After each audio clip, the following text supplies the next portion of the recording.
The Labyrinth, a novel based on the Jim Henson film by ACH Smith, read by Rose in the library. Chapter 4. Which is Which? Sarah took a deep breath and set off along the passageway again. A clump of lichen on the gatepost opened its eyes and watched her go. The eyes, on tendrils, had an anxious look, and when she had gone some distance away, the clump, swiveling its eyes toward each other, commenced to gossip among itself. Most of it disapproved of the direction she had taken. You could tell that from the way the eyes looked meaningfully into each other. Lichen knows about directions. When she had been walking for a while between the towering walls of the apparently endless passageway and gotten nowhere that looked different, she went on walking for a while more, and it was all the same. Another 100 steps, she told herself, and if I'm still getting nowhere, I'll think of something else to do. 1, 2, 98, 99. The walls stretched to eternity. Is this what a labyrinth is? She said aloud, for the company of hearing her own voice. There's not a single turn or corner or anything. It just goes on and on. She paused, thinking of what Hoggle had said to her. But maybe it doesn't, she reasoned. Maybe I'm just taking it for granted that it does, because that's all it's done so far, go on and on. It could do that forever, and I haven't got forever. She wished she knew how much of the 13 hours remained to her. It wasn't fair, not knowing. Taking another deep breath, she began to run. The only difference now was that the walls revealed their endlessness more quickly. She ran faster, skidding in mud, banging against the brick sides of the passage, faster and faster, and the walls stretched out ahead of her without turning or feature or end, until they began to spin above her head, and she realized that she was collapsing, exhausted, tears running down her cheeks. She lay in a heap, sobbing. A clump of lichen nearly stared down at her sympathetically, its eyes boggling. When she had recovered, she opened her eyes very slowly, hoping she would see something different this time. A corner, a door, even her own bedroom. All there was to see were the two walls. With a little yelp of frustration, she beat her fists upon one of the walls. As though answering a doorbell, a tiny worm-like creature with large eyes popped its head out from between the bricks where Sarah had pounded. "Hello?" it asked in a cheery voice. Woebegone, Sarah looked at the worm. A talking worm, she reflected. Yes, I should never have taken it for granted that a worm can't talk. She shrugged. If a worm could talk, perhaps I could give her some advice. In a low voice, she asked it, "Do you know how to get through the labyrinth?" "Who, me?" it grinned. "Nah, I'm just a worm." Sarah nodded. She might have expected as much. "Come inside, meet the missus," the worm invited her. She managed a faint smile. "Thank you," she told the worm, "but I've got to get through the labyrinth. And there are no turnings or openings or anything." She blinked away hot tears. "It just goes on and on." "Oh," the worm said, "you ain't looking right, you ain't. It's full of openings. It's just that you ain't seen 'em, that's all." Sarah gazed around in disbelief. The walls stretched away forever on either side. There was no logic to it. Or maybe there was nothing but logic, and that was the trouble. All logic and no reason. "There's an opening just across there," the worm went on. "It's right in front of you." She looked. Brick wall, damp mildew, clump of lichen, nothing else. No, there isn't. The worm sniffed and in a kind voice said, Come in and have a nice cup of tea. There isn't an opening. Sarah's voice was insistent. You try walking that way over there, the worm said with a nod of encouragement. You'll see. But first, why not have a nice cup of tea? Where? Sarah looked at the blank wall again. I got the kettle on.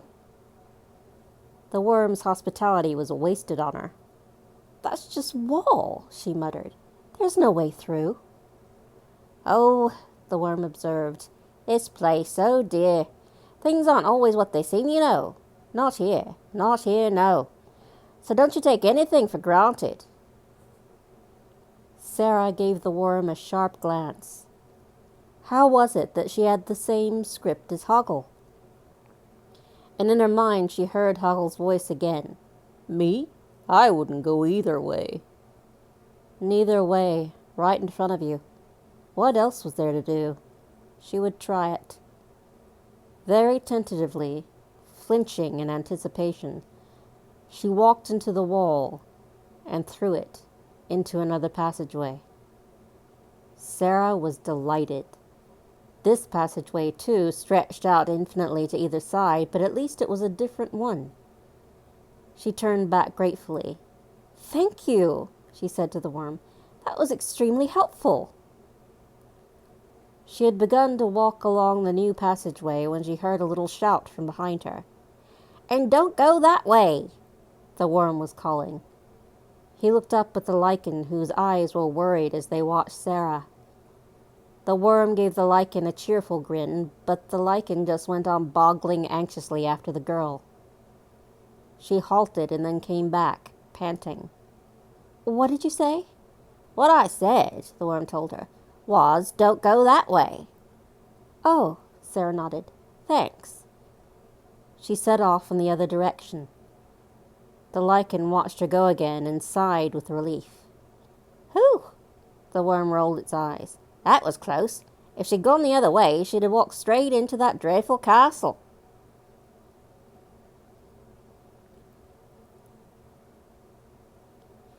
In the stone chamber of the Goblin King, Toby, still in his red and white striped pajamas, had his mouth wide open and was howling.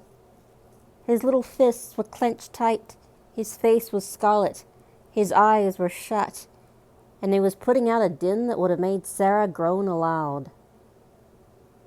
Jareth watched him with an amused smile.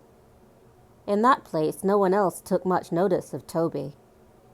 Horned or hairy or helmeted goblins racketed around the place, across the filthy floor, over the steps of the throne, up on the ledges of the room, some chasing chickens or a black pig in a helmet, some squabbling over a tidbit, some peering into any vessel in the hope of finding something to eat, some just sitting and gnawing on bones, others staring balefully at all the rest through crazed eyes. The place was littered with half-finished platefuls of food and rotting bits of meat and vegetable matter, garbage and junk. A small pterodactyl flapped around, taking its chances. The curved crown mounted heraldically above the throne, decorated with ram's horns, had been appropriated by a vulture for its nest. Or perhaps Jareth had installed the vulture there for his own amusement. He needed something to keep him amused here. The goblins were, frankly, a bore. They were so stupid they couldn't find their own way through the labyrinth. They were without wisdom or wit. In the old days, when many babies had been offered to him, Jareth had been more tolerant, reckoning that soon he would certainly find one who could be trained as a worthy companion, one whose young blood would serve to refresh Jareth's, whose high spirits would dispel the thoughts of aging that oppressed the king of the goblins. As calls upon him to steal a child became rarer, so Jareth sank deeper into dejection. He avoided mirrors and reflecting water. He could feel that the corners of his mouth had tightened, and he needed no proof of the wrinkles that creased his brow when he did not deliberately narrow his eyes to tauten his skin. Lounging in his draped throne, which was in the form of an interrupted circle, Jareth looked at the balding figure of Toby. With any luck, he might grow up to be an intelligent goblin. He might make some jokes, or anyway see the point of Jareth's. He might be of some help in ruling this ramshackle empire. At the very least, he might have some fresh ideas about mischief. Two-headed sheep, curdled milk, banging pans, snatched nightclothes, barren fruit trees, shifted tables, moldy bread. Jareth had seen it all, much too often. But this lot, rooting and pratfalling around all day, still found such tired old cliches a perfect riot every time. Pitiful they were. Jareth yawned and looked wearily around the room. The walls had been decorated with skulls and bats. Dear God, he thought, skulls and bats yet. How jejune could you get? He looked hopefully at the clock.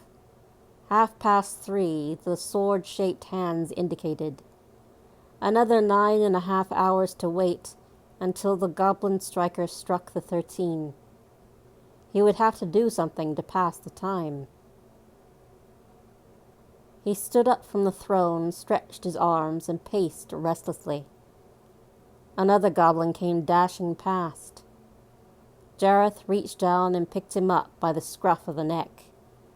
The goblin's eyes boggled at his. "You're a boggling goblin," Jareth said with a forced laugh. The rest of the goblins howled with merriment.